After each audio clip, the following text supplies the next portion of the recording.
This is Umar for BoxNation in association with Global Next Train. I'm trying to keep my voice down a little bit because I don't want to disturb all the other passengers on this train back from Manchester to London. We've had a brilliant press conference for the Mag 7 card, January 24th. Heard pre-sale tickets going well, Frank? Yeah, we've had a great, we've had a real good response to the announcement to the show. So fingers crossed we'll have a sellout. Same as we've had a sellout in Germany for Aji's fight. So yeah, very good start to the year. Strong January for Queen Design. We'll let this go. Please take care if you are reading those hair. Okay, it might be good again. So Frank, yeah, look, I don't want to touch on this too much, but I am going to because I know you don't like talking about yourself too much, etc. But 45 years in boxing is going to be marked via a very good start with, as you said, Caballero in Germany, Itauma, your star man headline in Manchester. But on a personal note, 45 years in boxing, Frank, just give me your thoughts on it. Well, it's a long time, obviously. I never thought, I'd be sitting here 45 years later talking about fights, but I am, and still got the same enthusiasm I had when I started out. It's actually 48 years, including the shows I did outside the border controls jurisdiction. So it's been a bit of a journey, and 2026, look what we're starting with. It's unbelievable. When you first set out and you kind of broke the establishment, if you like, and broke into this sport, which is a crazy sport to work in, no one will know that more than yourself. Did you ever think, how long this is going to last? 5 years, 10 years? No, I don't think about things. I just get on with it and do it, and it just suddenly it's all shot by. And here we are 45 years later where, I'm thinking, where's that all gone? It's gone so quickly. But, it's changed what's happened in boxing. When I started out, it was just two TV companies, ITV and BBC. And only BBC showed domestic boxing. There was no live boxing on TV. And I remember I had to fight hard to get TV dates. Couldn't book a venue in London, where I come from, because they were all controlled by the cartel.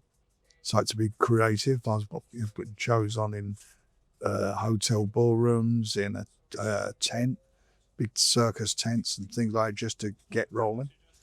And I wanted to do live shows. I thought that was very important. So I went up taking the border control on back then, because they had a policy, no live shows. And I fought them and successfully got live boxing on. There was no music like you got now coming in. I started doing the music instead of the traditional ways they did things. There was no round card guild. There was no advertising on the canvas. Nothing. Yeah, so it was. It's been a bit of a journey. Where did the music idea come from? Was it just yourself? It's done on the shows outside. Yeah, but when did you think that will work? Because it's such an obvious thing now, but well, it just worked. It just weren't it. The fighters years ago used to come into the ring it was only the main event, and the main events used to glove up in the ring. So all that big time, they never used to glove up in the dressing room and come out. That's the glove up in the ring, and the mostly come into a scratchy old record playing a fanfare, or sometimes it's a massive fight. They might have a couple of soldiers there with the trumpets, or trumpeters, whatever you call them, and they're all playing the trumpets. So yeah, music, I struck pubs and clubs and things like that. So always liked the music, and that was it. So all the razzmatazz with boxing, we've got to thank you for that. Is that what you're saying? In the UK, yeah. So when did that start in America? And the ring walks with Naz and that, we've done with all them long before.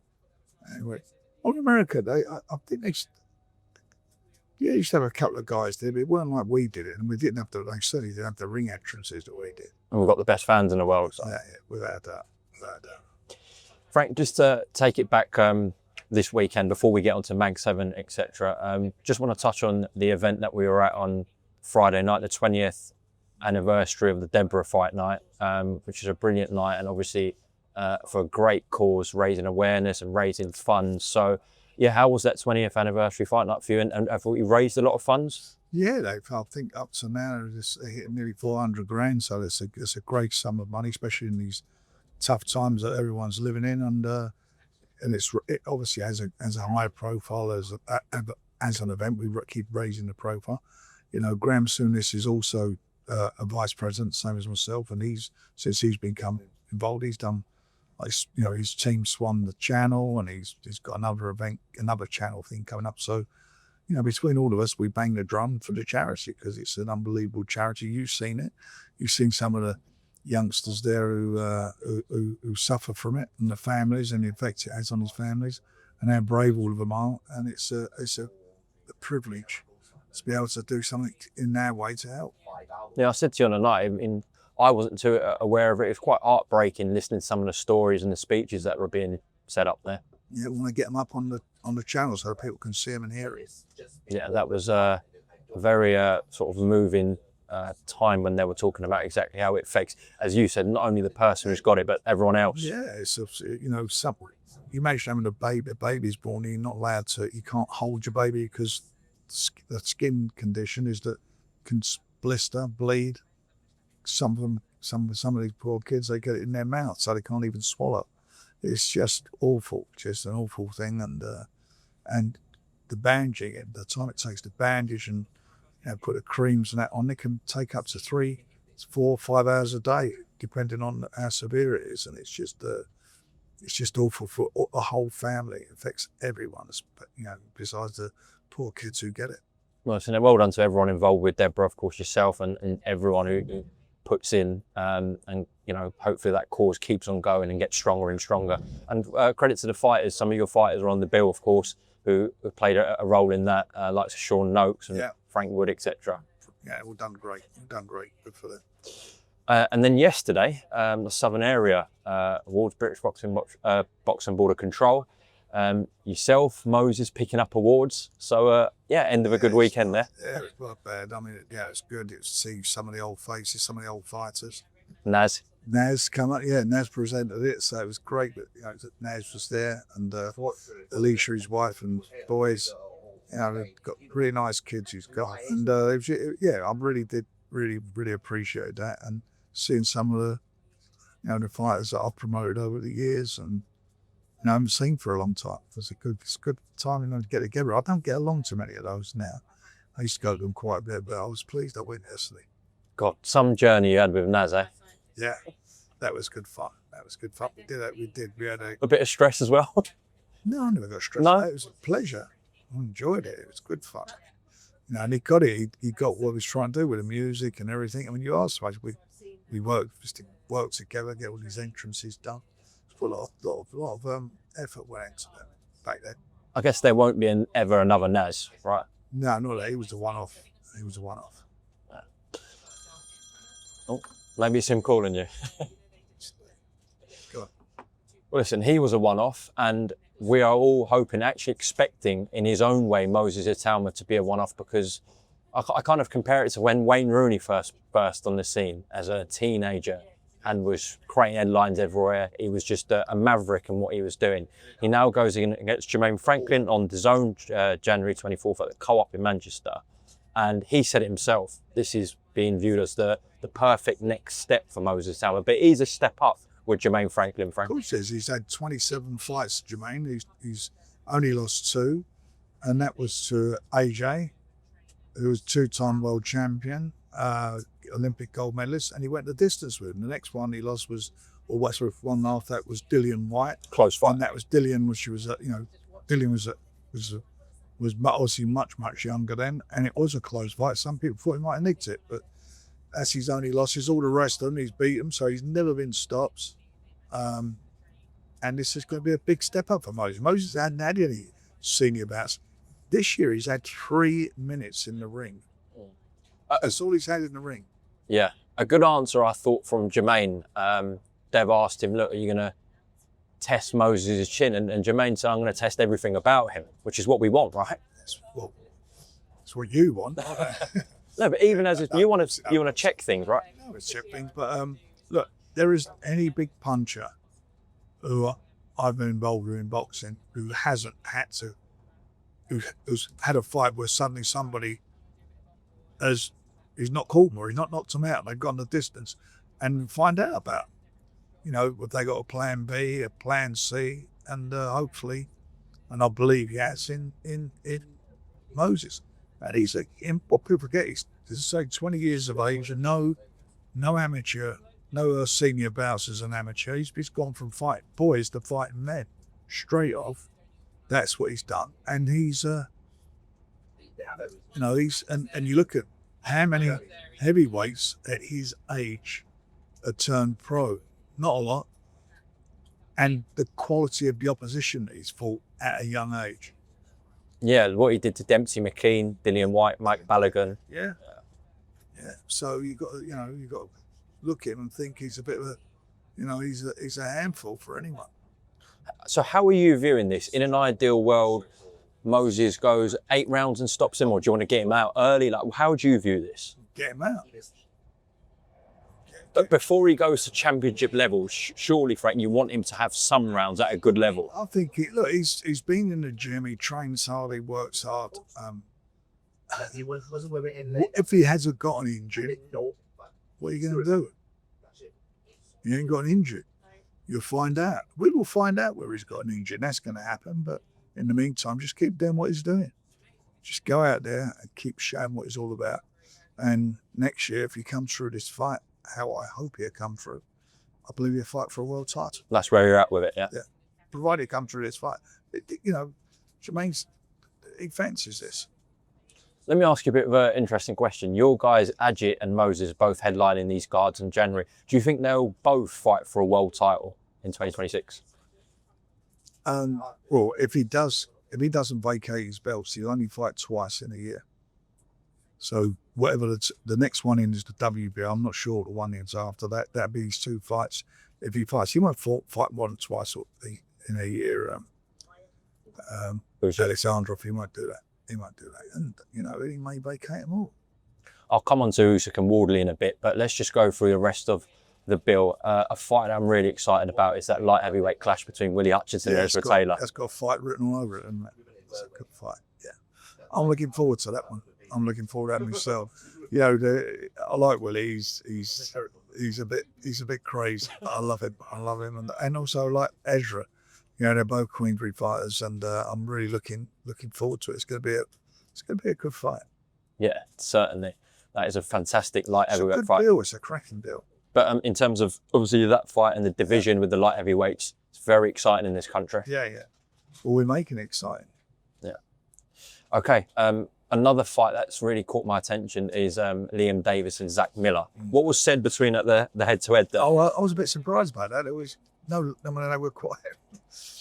They were getting at it really in a big way. I mean, there was nothing, got a little bit heated with the conversation, and it didn't seem there's any love lost there. I'm hoping there will be after the fight, that they'll be okay. But that's going to be another competitive fight. I think they're both 17-1. Got exactly the same mirror records. So Liam really believes he's settled down there at this weight. I'm surprised how big he looks, how tall he looks, and that is it's going to be he's right up for it. He really believes it. You heard him anyway. Don't need me to say it. You heard what they both said, but they believe in their abilities. I think the point that Liam, he certainly said it to me, is he's trying to remind Zach where Liam was supposed to be at, and like I'm a step above you. Correct. It's our friend again. Please take care if you are leaving the turf. Yeah, he's trying to basically remind Zach Miller, I'm a world-class fighter. Well, he has, but he might say it to him. He's got to show it to him. Certainly. What else caught your attention from the press conference today? A whole lot. I thought that all the guys on there, they're all up for it. They all know what a big night it is for them. Shaquille Thompson and Brad Paul's a good fight. Good fight, yeah, tough fight. That'd be, Brad always gives a good account of himself. Shaquille's just signed us as well. Yeah, he's undefeated. I'm surprised how big he was. I don't know he makes that weight. And he's a southpaw. He's very tall. I mean, he's been described as also the best kept secret in British boxing. I'm guessing that's why you've signed him and want to invest in him. But as you said, Brad Paul's always brings it. Yeah. It's a good fight. And Brad wants to get back into the swing again and win he said he wants to win his belt back, so we'll see. Even Heaney and Warburton went off a little bit. They did. They're both not so. I mean, it's not like that so much Nathan, but Warburton he really gave him some, and but then Nathan responded to it, and we'll see what happens on the night. People are fighting for their careers on this card. They are. They are. And he's starting off the year with a really good fight card, where the winners will go on and go into bigger and better fights. Also got Murphy v Holmes and Fiaz v Flynn. Yeah. Fiaz v Flynn, I did not expect that. I mean, you know, I was quite shocked to that, but adds a bit of spice to it. Certainly. But when you actually come away from the press conference, and as I've just said, if people are fighting in 50-50 fights for their career, it makes sense why they want to get one over. Of course it does. They're trying any advantage you can get, mental, whatever it is, just grab an advantage. You look for that little opening. Would you say, like, in terms of a whole card, top to bottom, this Mag 7 card is what boxing, what sport is about? Of course, it's the first time we've done a Magnificent 7 card on the Zone. Where the first one we've done was 15 years ago, and they've all been brilliant, all of them. We look forward to that. Jan 24th, as you said, a couple of weeks before, is the big show in Dusseldorf, Ajit Kabayel. Sold out. Boxing's back in Germany. Yeah, got it back up and running, and it's sold out, so I'm looking forward to it. It's a great start for the year for the fans, and certainly for Queensbury. Yeah, definitely.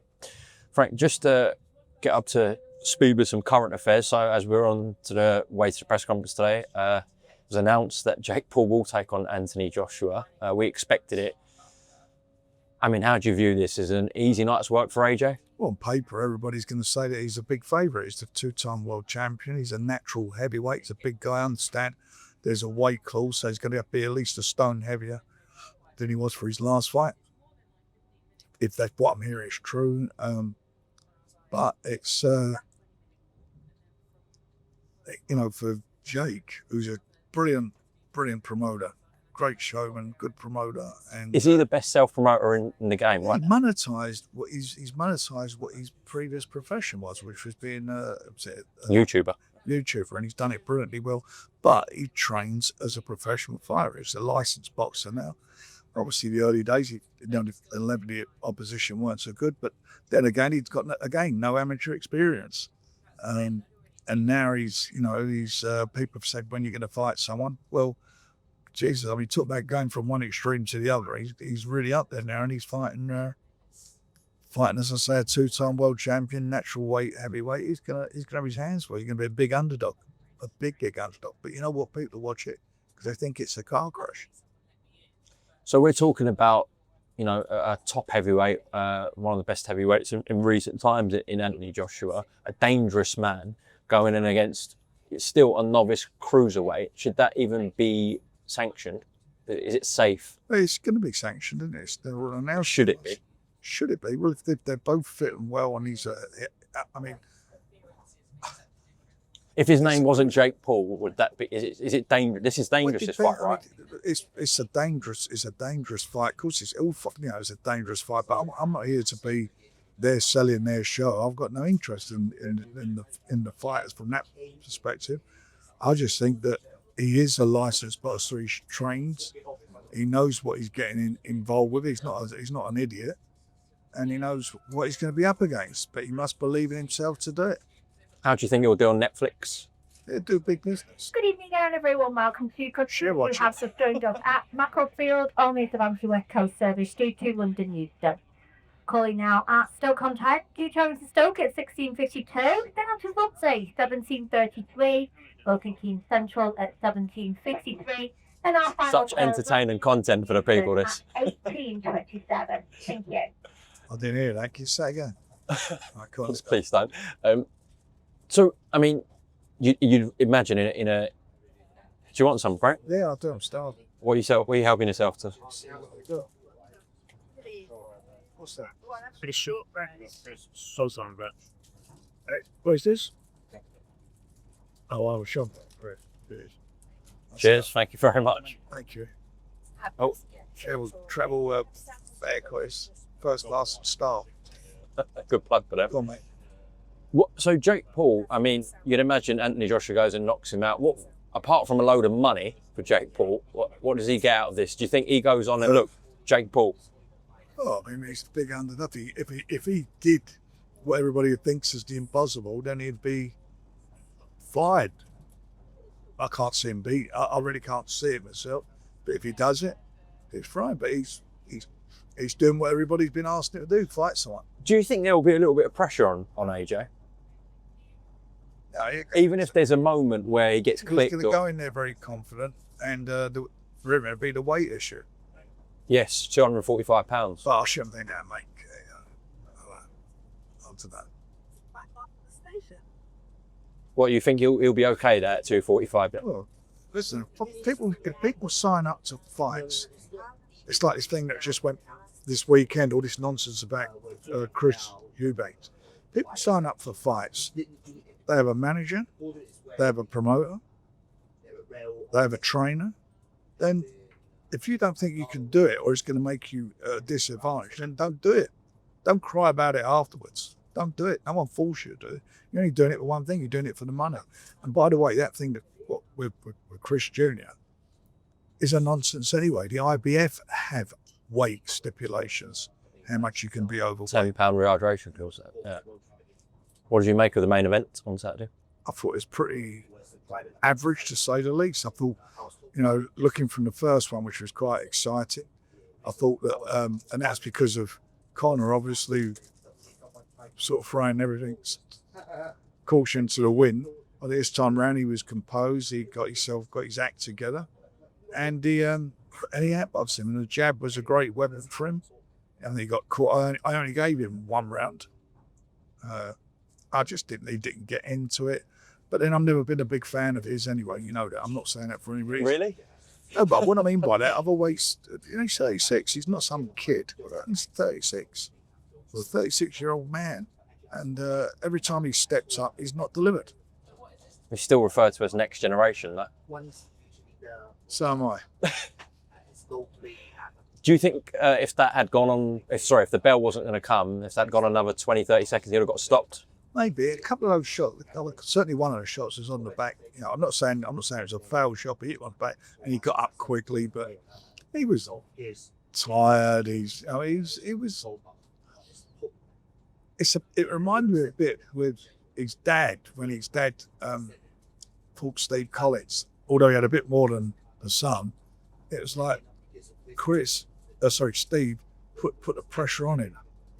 Pressure, and you're getting a lot of pressure. But Adley, whereas used to a little bit of a flurry fight, then he'd go off and walk around the ring, all that strutting and pose, and you've got to go and put it on him. You've got to make him fight. You're in a fight.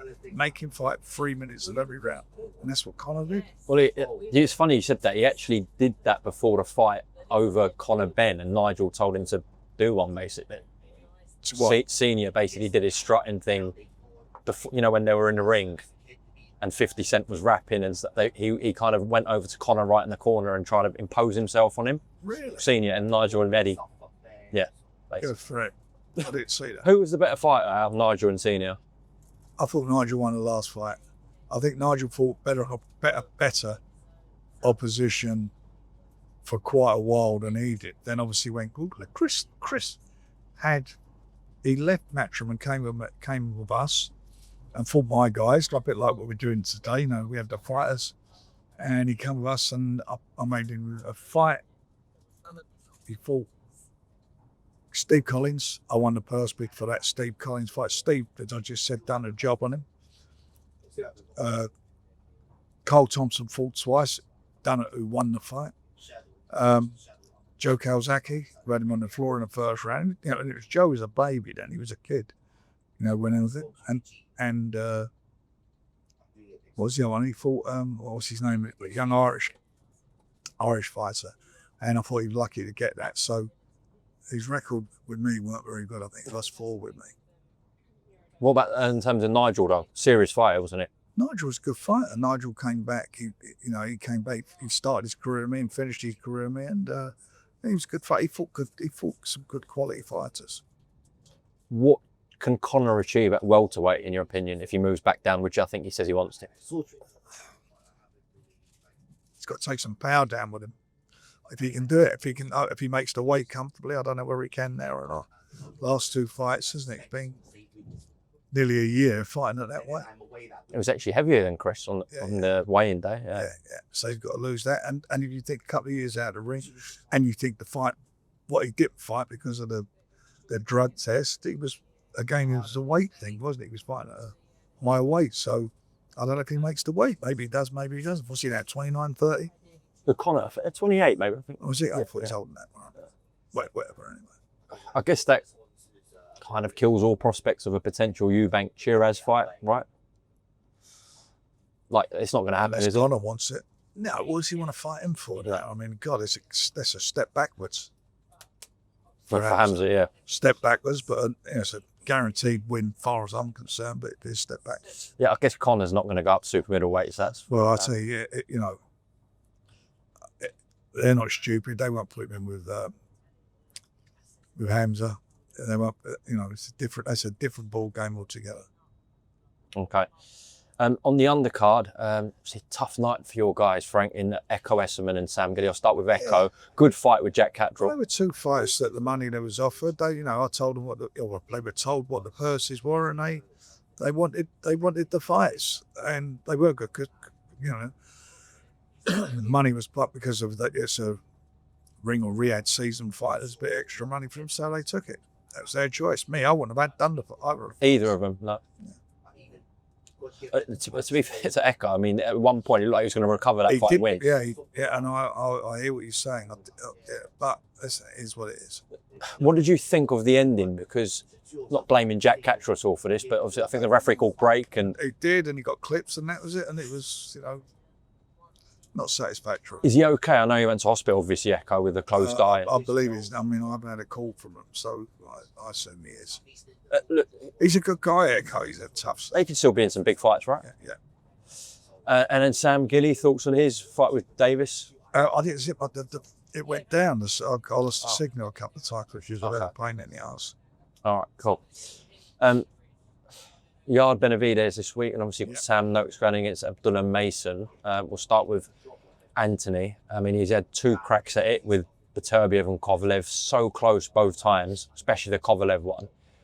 What's going to be different this time, Frank, in your opinion?